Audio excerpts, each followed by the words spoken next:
with the valuable support of Director Sajo Ba for their commitment and dedication to duty.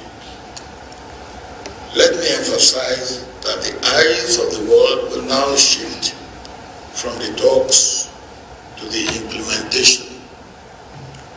The leaders of both sides have supported the delegates to achieve what has been achieved. Finally, let me once again congratulate all the delegates. Well done. You have made all Ethiopians at home and abroad winners in this agreement. Please positively move on, move up, and move forward, leaving the past behind. Ethiopia is a great nation and shall continue to be a great nation and pride to all Africans. My brothers, I thank you and God bless you all. Thank you very much, Baba, His Excellency President Obasanjo. At this point, it gives me the honor to invite the head of delegation of the Federal Democratic Republic of Ethiopia, my brother, His Excellency Ambassador Redwan Hussein Rameto. Ambassador Redwan, please.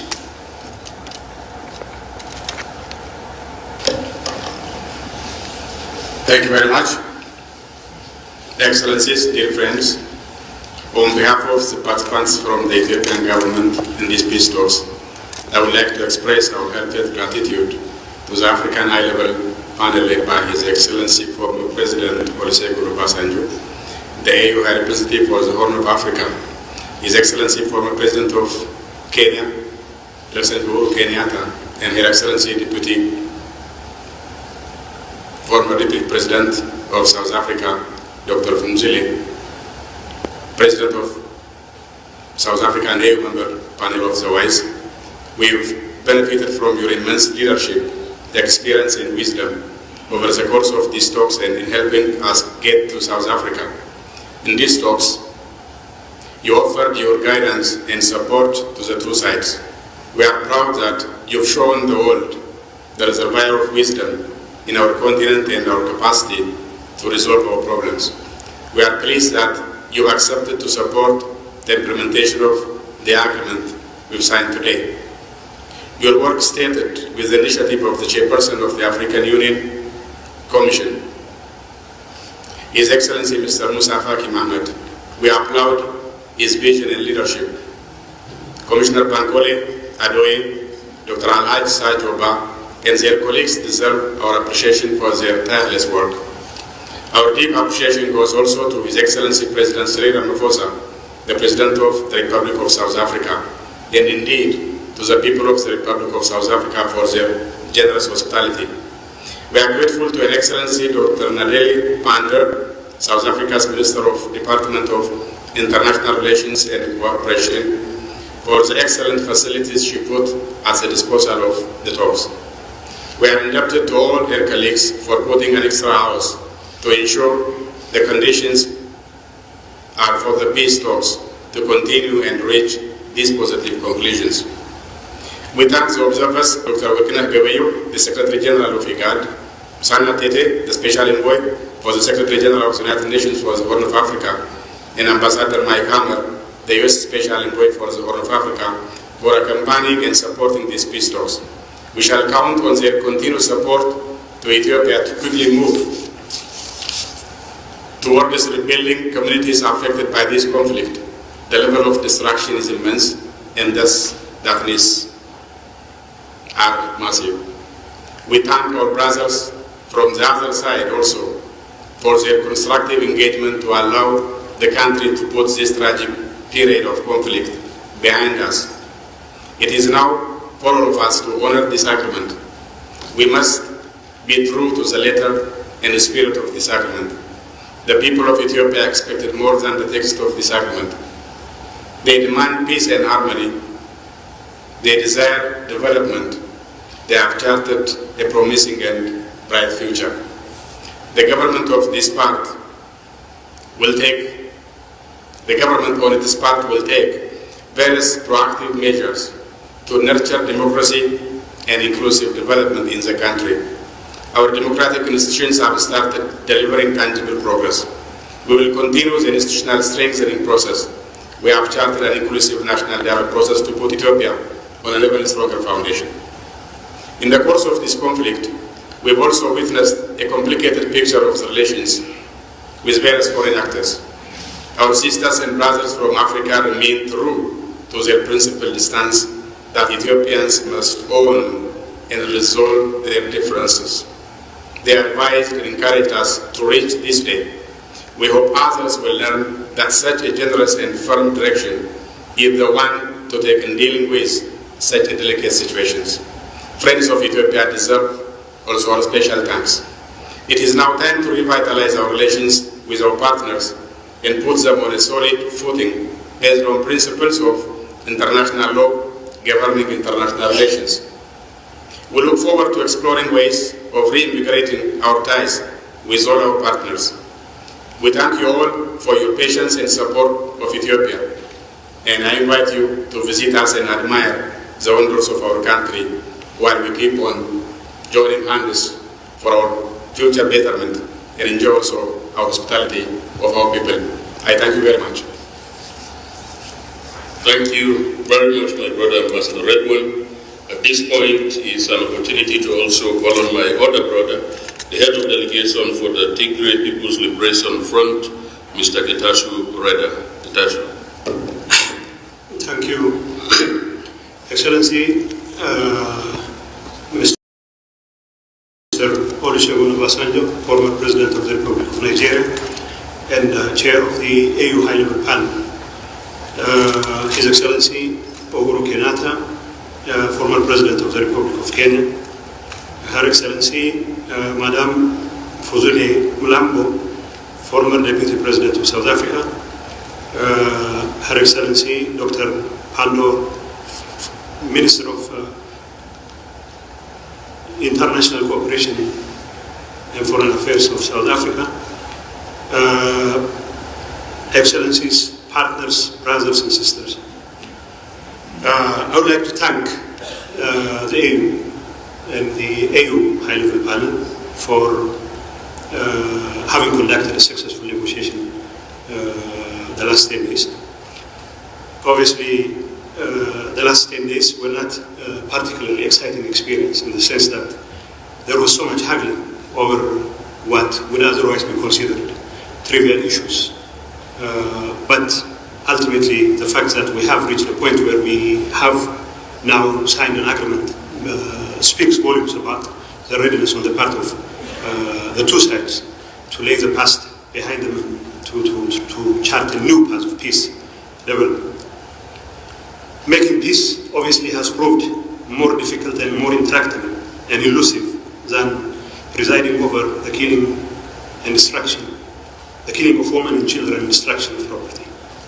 The war in our part of the country, the last 2 years, has claimed the lives of hundreds of thousands of people and has turned Ethiopia, once in the cusp of great economic progress,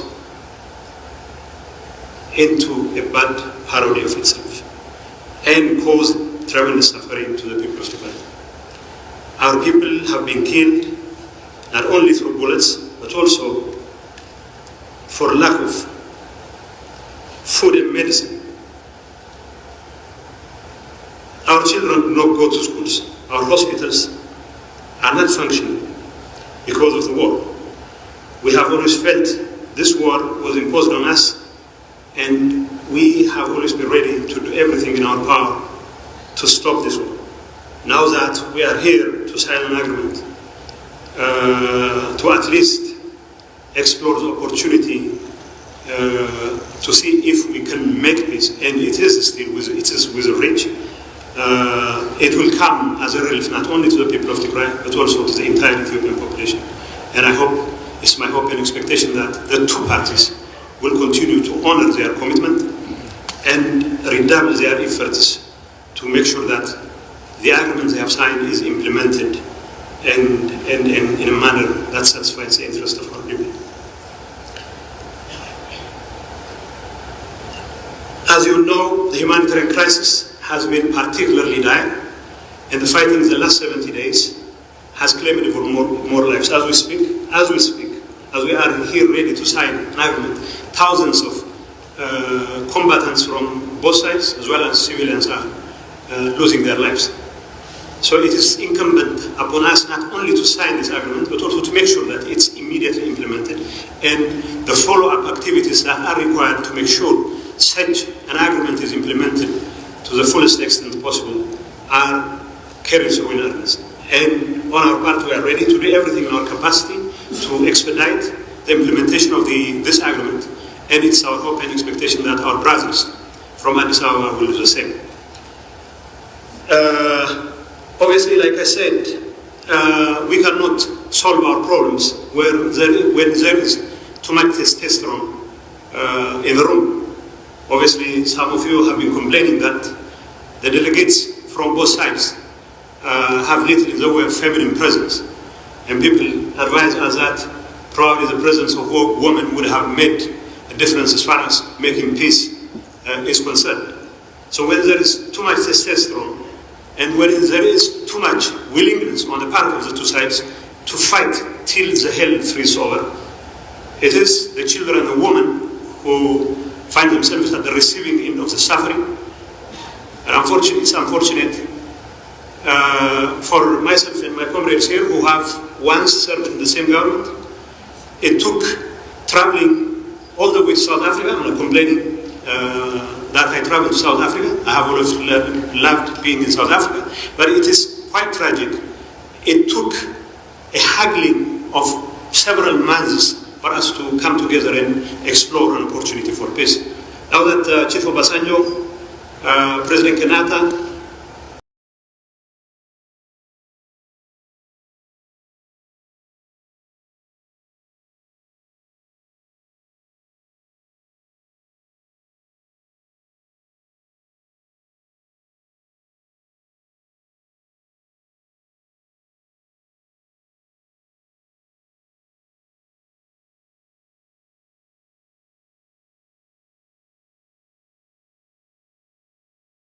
as everyone has pointed out, and the destruction in Tigray has been even more particularly immense.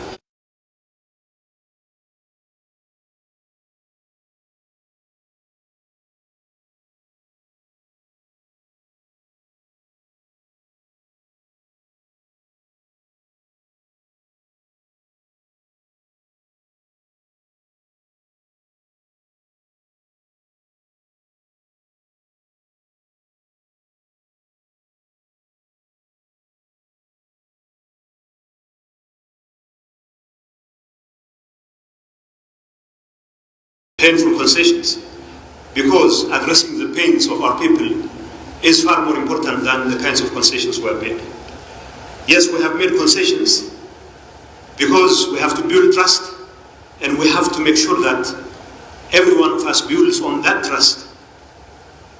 But like President Obasanjo clearly pointed out, to sign an agreement is one thing, but to implement it is entirely different. And our focus should be on implementing it, not because we are wary of fighting, but rather because our people deserve every ounce of it. It's our hope and expectation that both sides will remain faithful to the commitments they have entered. And it's also our hope and expectation that the verification and monitoring mechanism we are going to put in place will be an ironclad one, and the international community needs to throw its weight behind such a process so that we can avoid a relapse into the kind of traditional proclivity to resolve differences by shooting at each other. So I hope our efforts to silence the guns would be followed through in earnest, and our people deserve all the peace in the world, and we need to rebuild communities which have already been shattered as a result of such a bloody war that has continued for the last 2 years and still continues. I know there are spoilers from nearby, from inside our ranks, from the neighborhood, and we also know they would not stop at nothing to sabotage our peacemaking efforts, and it is only through our collective resolve that we can hold these spoilers in check, whether they are from the entire neighborhood or from within our ranks. We have to tell them that there is no substitute for peace, that our people deserve all the peace in the world. All our mothers and sisters and our children deserve all the peace in the world. And for us, we are ready to do everything to make sure that no effort on the part of spoilers would set us back on our commitment for peace. Our decision to silence the guns should also serve as a basis for a continued political engagement that will help us resolve overarching political problems that have bedeviled the nation. And I know as long as we have this pause, as long as we continue to renew our commitments for peace, we still can find it within our hearts to mend fence and to resolve political differences. And ultimately, it is only through political dialogue that problems of political nature can be resolved, and that commitment should always be there. Last but not least, I would like to thank once again all the people who have been involved in making this happen. More importantly, the high-level panel has been very instrumental, and I would also like to thank Hannah Tete, Wondmagegn, and Mike Hammer for taking all the pain to bear with us while we are haggling amongst each other, not to solve our own problems.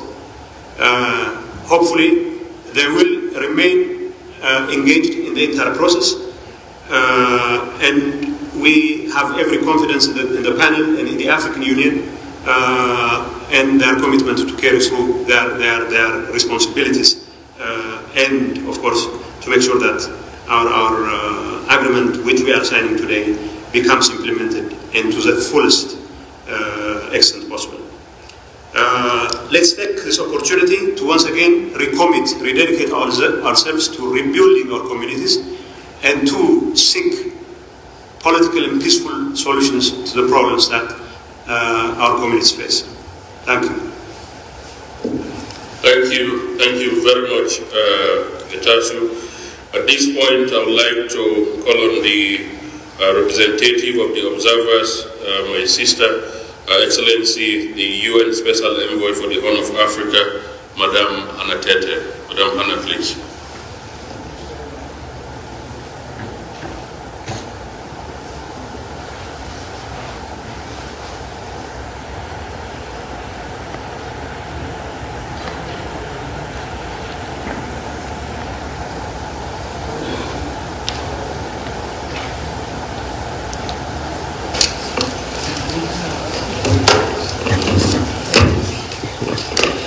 Thank you very much.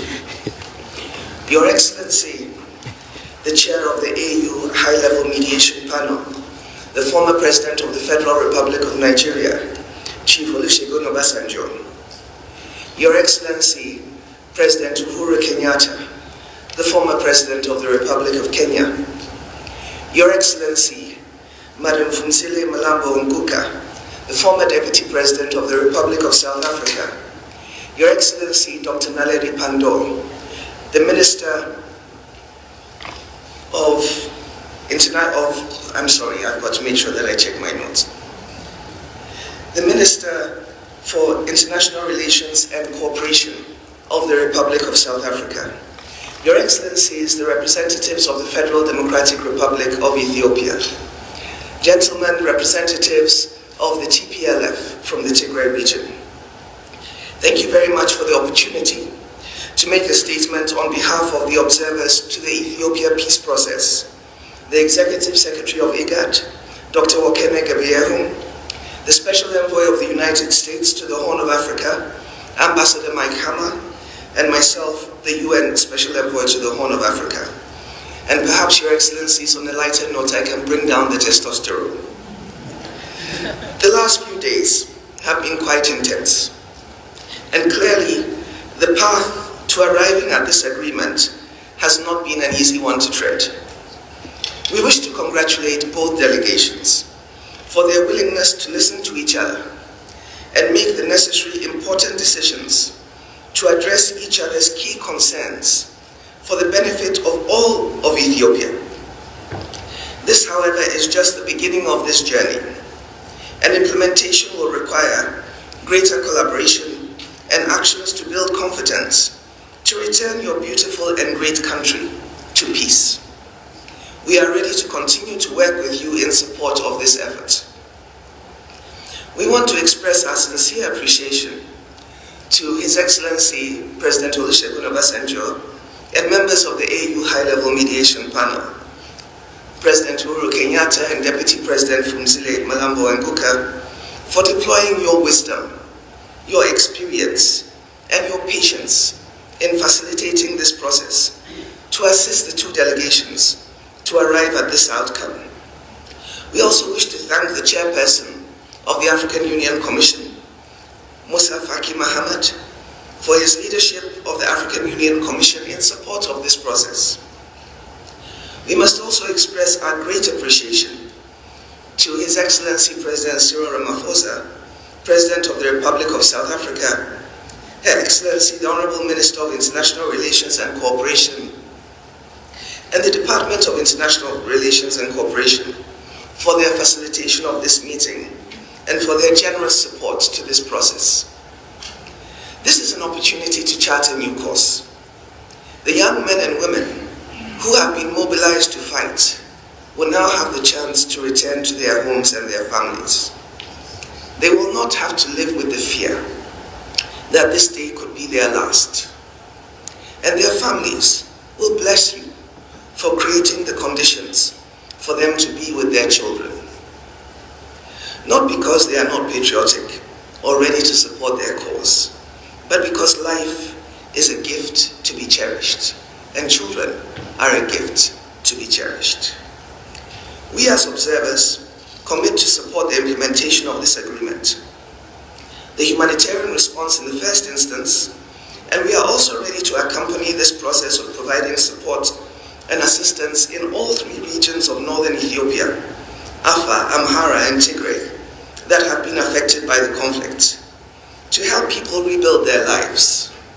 It is time for the schools to reopen and hospitals to be supplied to provide medical treatment and relief, and also prepare to have commercial activity resume in earnest to strengthen and grow the economy. This is the time for the international community to come together and support Ethiopia in its efforts to repair and replace damaged infrastructure and rebuild and restore what has been lost. And we should be ready to make our contributions to this process. And finally, we would wish to thank the two delegations for the willingness to come to this agreement, and we commit to support the federal government and the regions affected as best as we can. Thank you very much for the opportunity. Thank you very much. At this point, I have the singular honor to invite Her Excellency Dr. Naledi Pandor, Minister of International Relations and Cooperation of the Republic of South Africa. Dr. Pandor.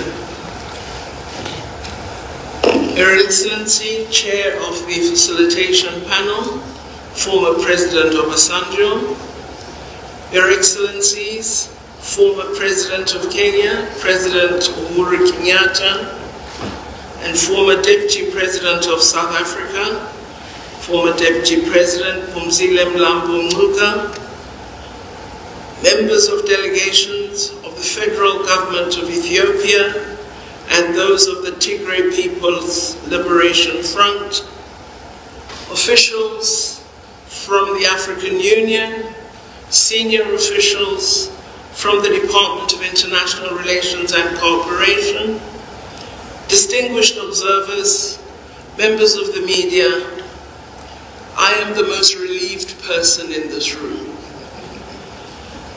When the African Union approached our office on the possibility of South Africa serving as host to a round of peace talks, I must admit I was initially extremely reluctant.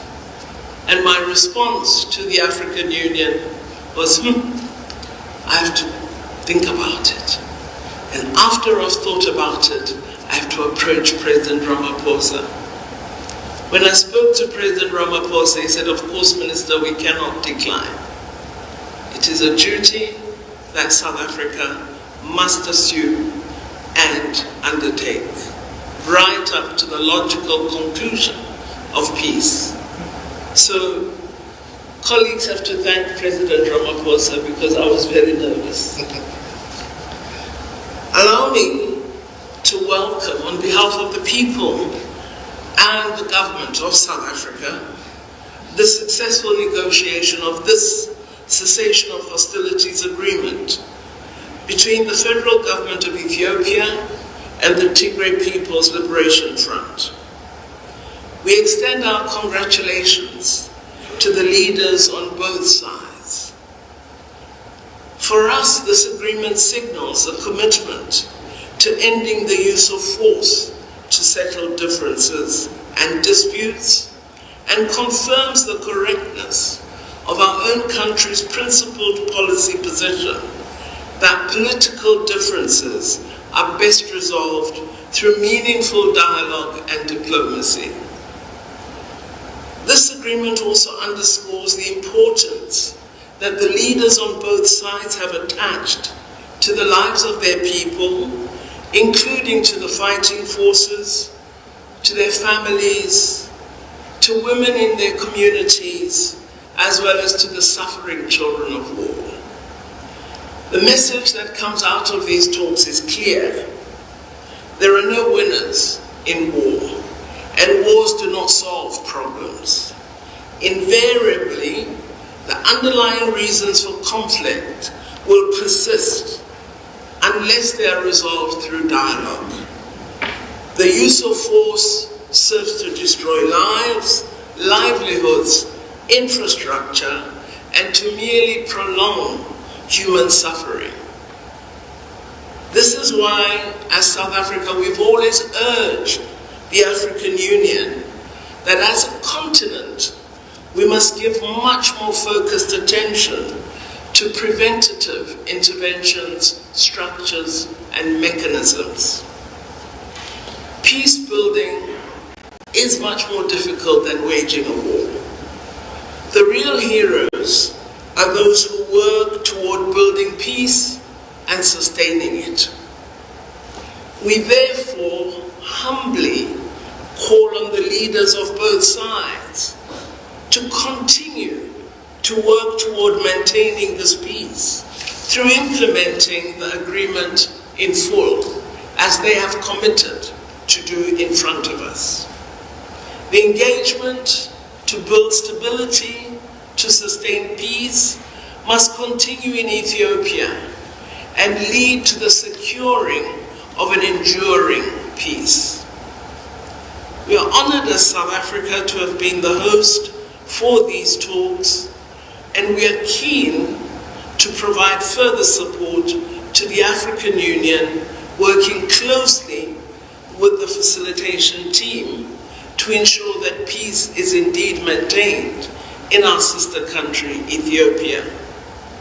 It is absolutely imperative that we thank the facilitators and the observers for the hard work that has been undertaken.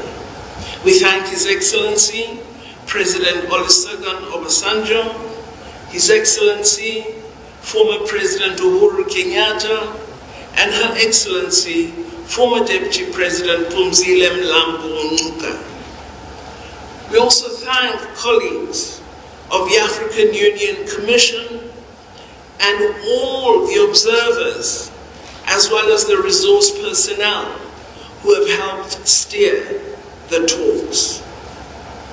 It is our hope as the people and government of South Africa that we are very soon going to be enjoying a celebration with the people of Ethiopia and indeed with all the people of Africa, because this agreement offers the hope that it is possible that as Africans we can silence the guns throughout the continent. Our President Ramaphosa, has directed me to congratulate all of you and to confirm his government and our country's readiness to continue playing any positive role that you may wish us to play.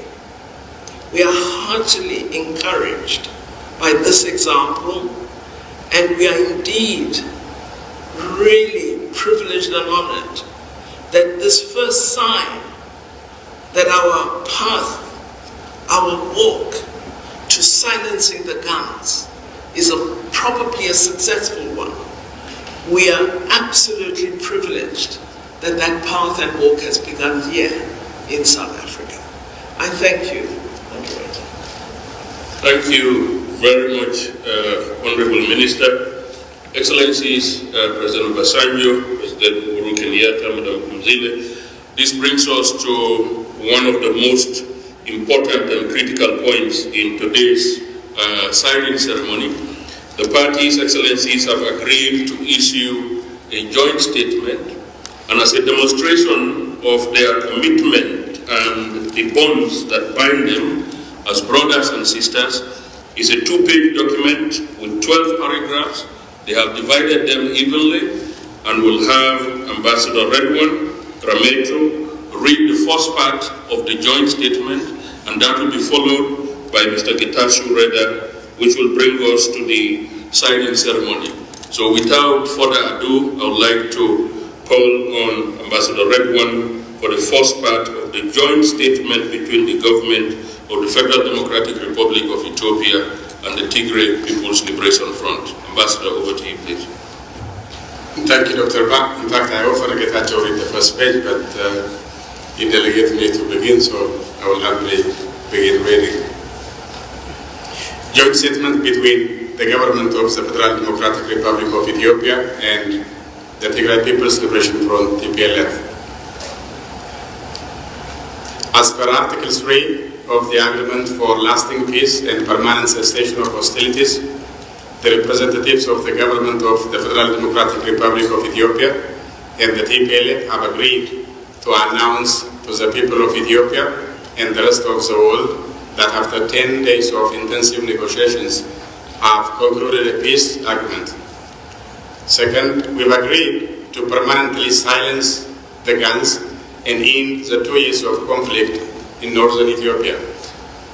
3, the conflict has brought a tragic degree of loss of lives and livelihoods, and it is in the interest of the entire people of Ethiopia to leave the chapter of conflict behind and live in peace and harmony. Fourth, it is fundamental that we reaffirmed our commitment to safeguarding the sovereignty and territorial integrity of Ethiopia and to upholding the Constitution of the Federal Democratic Republic of Ethiopia. Thus, Ethiopia has only one national defense force. We've also agreed on a detailed program of disarmament, demobilization, and reintegration for the Tplf combatants, taking into account the security situation on the ground. Fifth, we've agreed that the government of Ethiopia will further enhance its collaboration with humanitarian agencies to continue expediting aid to all those in need of assistance. Sixth, we've agreed to implement transitional measures that include the restoration of constitutional order in Tigray region, a framework for the settlement of political difference, and a transitional justice policy framework to ensure accountability, truth, reconciliation, and healing. Thank you very much, Ambassador Redwan. Mr. Getashu. So, to start implementing these undertakings without delay, we have agreed to stop all forms of conflicts and hostile propaganda. We'll only make statements to support the expeditious implementation of the agreement We urge Ethiopians in the country and abroad to support this agreement, stop voices of division and hate, and mobilize their resources for economic recovery and rehabilitation of social bonds. 8. The government of Ethiopia will continue the efforts to restore public services and rebuild the infrastructures of communities affected by the conflict. Students must go to school, farmers and pastoralists to their fields, and public servants to their offices. The agreement requires the support of the public for its smooth implementation. This is a new and hopeful chapter in the history of the country. 9. We express our gratitude to all actors contributing to the success of this endeavor, in particular, the African Union Commission Chairperson, the African High-Level Panel led by His Excellency former President Olusegun Obasanjo, supported by His Excellency former President Uhuru Kenyatta, and Her Excellency Dr. Fumuzile Bilambo, former Deputy President of the Republic of South Africa. We thank the Chairperson of the African Union Commission, His Excellency Mr. Musa Faki Mohammed, Commissioner Bankole Adoye, and his colleagues for their tireless work during these talks. We rely on their continued support as we implement the agreement. 10. We thank His Excellency President Cyril Ramaphosa, the President of the Republic of South Africa, and Her Excellency Dr. Naledi Pandor, the Minister for the Department of International Relations and Cooperation of South Africa, for the excellent facilities they put at the disposal of these talks and their words of encouragement to the parties toward the successful results. We are indebted for the hospitality accorded to us by the people and government of the Republic of South Africa. 11. We are grateful to the people of Ethiopia for encouraging these talks and patiently waiting for the outcome. We are confident that they will embrace the results of these talks and ensure their timely implementation. 12.